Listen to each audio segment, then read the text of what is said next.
Can I call it Charlie, or should I call Charlie, it please. Charlie's fine? Please, Okay. please. It's my name. Charlie, my name is Gennady Rodriguez. I lead an online opinion site. It's called 23 and Flagler. Yes. And the audience are mainly Cuban Americans. So if I ask you, beyond politics, who is Charlie? What would you tell to them? What would you say to them? I'm a servant. It's what I've done most of my life. I believe in helping others and trying to lead with a servant's heart and just being good. It's how my mother and father raised me and my three sisters, and I enjoy it. I love people, and it's a pleasure to be with you today. Thank you. Thank you. You know the work of government. You have been there before. Yes. What do you think DeSantis is doing wrong? And How long do we have? That could go on and on and on. I mean, no, go ahead. that's fine. I'm sorry. Okay. There's a lot of stuff to talk about DeSantis. But what would you say to Cuban Americans that you can do better than DeSantis? I think I can do everything better than our current governor because he's so wrong on every issue. Let's start with the bill he signed this week to suppress people's opportunity to vote by mail in particular. I think that's dead wrong. It's anti-democracy. It's unconscionable that somebody would do that. Let's talk about public school teachers and the opportunity to give them a raise instead of a bonus, a one-time tip, if you will. They should get a raise. They deserve more respect. So public education will do better. I did when I was governor before. Protecting the environment. We are in an existential threat with climate change. The governor doesn't seem to admit to that or even acknowledge it. I do. I know it's important. I know that it's getting warmer. And I think that we have to have an enlightened governor who understands and appreciates science and will have it and utilize it and get that great advice. I would be a governor who would open up Medicaid expansion so that over 800,000 of our fellow Floridians get the health care he's not giving them. I mean, on so many counts, it's just wrong. And we can change it with one election. But it's going to be hard. It's going to take a lot of work. And I look forward to the race ahead. I'm a happy warrior. I'm sure of it. I'm running for governor because you deserve better. It's pretty simple, actually. We have a governor that had a press conference the other day, didn't invite the press, kind of a weird notion. Well, he invited one member of the press, Fox News, to sign a bill where he was going to talk about voting rights, or the lack of voting rights is how I would say it. What he really was signing was anti-democracy. Anti-democracy. Making it harder for the citizens of Florida to cast their ballot to vote in our democracy. That is anti-democracy. And it's remarkable to me. I mean, mail-in ballots, that's where the really point of the spear is hitting in this piece of legislation. There's other things too, the drop boxes, what have you. But the mail ballot is something that really gets under my skin. My father is an 88-year-old retired family doctor. My mother is 86 years old. They have enjoyed mail-in voting for years in Florida. Now it's only going to be more difficult for them to do so. And that's not right. You have to ask for a mail-in ballot every year under this new legislation. You have to have your signature match your old signature. That's going to be challenging for my mother.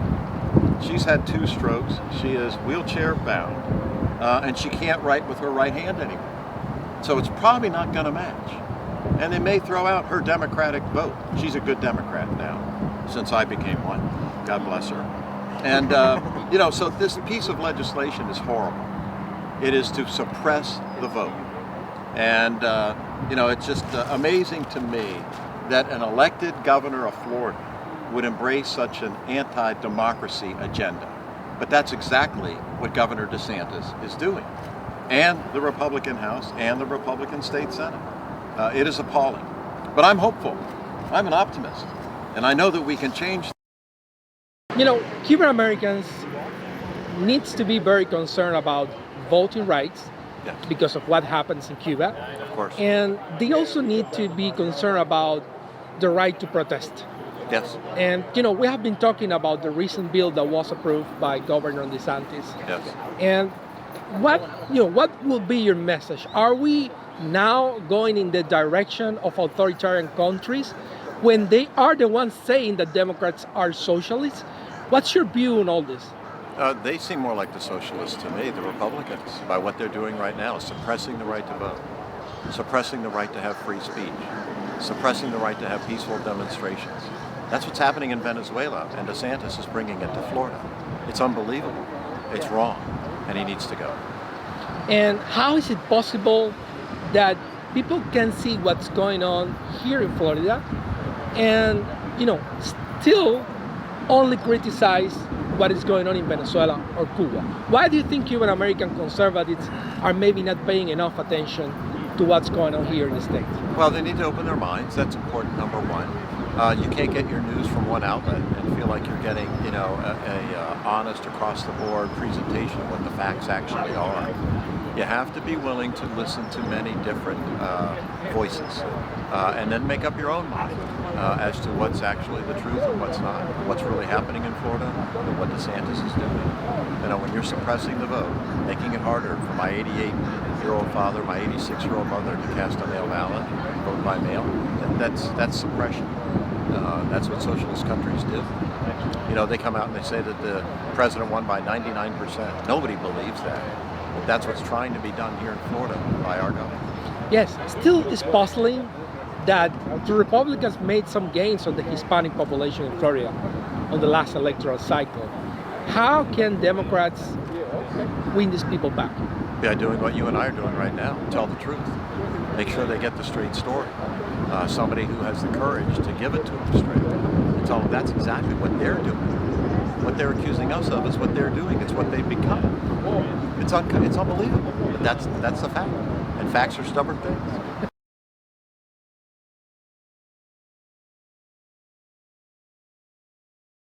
So how would you counter those charges? Because I am who I am. I am who I've always been. I've always felt the same thing about everything. We adjust and get a little wiser sometimes and see things with a better light or more wisdom or more experience. And that may modify things a bit. But basically, I believe in being good to you. And I believe in being good to her. And I believe in being equally treating of all people. And I believe in the followings of Christ. And I believe in a good education for our children. And I believe in protecting the environment. That's why as a Republican governor, I held the first climate change summit in the history of Florida right here in Miami with Governor Schwarzenegger and Robert Kennedy Jr. I haven't changed. Not really. I've grown up a little bit, but I really haven't changed. I am Charlie Crist, and I've always been, and I always will be. And that's how you rally people. You look them in the eye. I can't see yours right now. Thank you. But you look them in the eye. Seriously, it matters. It really does make a difference. Because they can see, you show them your heart. Show them what you believe. I'm not mincing words here. Like I said, I'm a strong capitalist. Damn somebody who would challenge that. And they will. It's how they play. They lie. That's okay. They lie about the last election. It's horrific. Look what they're doing to Liz Cheney. Merely for telling the truth. They're going to throw her out. That's unconscionable. Is that where their party has come to? It's appalling. Why did I leave? Because of that. Are you out of your mind? Who wouldn't that has a sane thought in their head? One of the sins I committed was hugging a Democratic president when I was a Republican governor. Right over in Fort Myers. And it wasn't just the fact that he was a Democrat. He was also the first black president. Some of them didn't like that either. We do have systemic racism in America, and we do have to admit it, and we do have to address it. You can't fix something unless you recognize it first. We got a lot to do, but we're getting there. We're getting there. Cuba, you said you were ready to open up. Yeah, we should. Good. I personally agree with that. I have been an advocate for the normalization of relationship between Cuba and the United States. We should have an open relationship with Cuba. Let's start with that. President Obama felt that way and tried to do so. The former President Trump got in office and turned things around. Where do I stand on Cuba? Shoot, we need to open Cuba up. It's been under this embargo for more than 50 years now. What has that done to bring about change? I think the best ambassadors to Cuba are Americans. having them have the opportunity, right? Having them have the opportunity to see how this great capitalistic country works. When it's led well, that is, like by Biden instead of the other guy, President Biden, I should say. No, I support opening things up, I really do. And I remember President Obama worked hard to do that. One of the things he did, he brought down my hometown baseball team, the Tampa Bay Rays, to have a game with the Cuban national team, if I remember right. You know, that kind of thing, exchange. You know, our leaders will go to places where it's not totally friendly to us all the time. Why do you do that? To teach, to educate, to be able to learn from one another and benefit from that mutual interaction and see what good is all about and how it can be helpful and how you can overcome bad. Your stances on Cuba, though, have changed, you know, in the last decade or so. Can you kind of explain how you would explain that to Cuban voters who, you know, might kind of have questions about some of the stances that you've taken in the past? Well, look, I've made lots of mistakes in my life, plenty of them, and I'm sure I'll make some more, but I won't make this one again. You know, I used to be a Republican, and that's kind of all I heard, you know, from Republicans was about Cuba, and we got to be, you know, suppress it and whatever. And then I had the opportunity to go there. I went there about a year and a half ago, and I saw capitalism breaking out all over the place in Havana. I was stunned because it was different from what I was being told most of my adult life. And I thought, you know, there's a real opportunity to open this up and to bring about more freedom, to bring about democracy. Obviously, what we were doing in the past wasn't accomplishing that. The embargo did not work. You know, there's an expression, you know, the definition of insanity is to continue to do the same thing over and over and over again and expect a different result. Well, it's crazy. And so we've had that experience with Cuba. It's time to move on and move forward. I've seen the light. I have visited Cuba once, and I was amazed by the amount of capitalism that I witnessed there. I went to mechanic shops, I went to restaurants in Havana, and the yearn for capitalism and freedom is there. But if we don't show it to them, it's going to be harder for them to get there and to have what we cherish in America. I think our best ambassadors to Cuba are Americans themselves.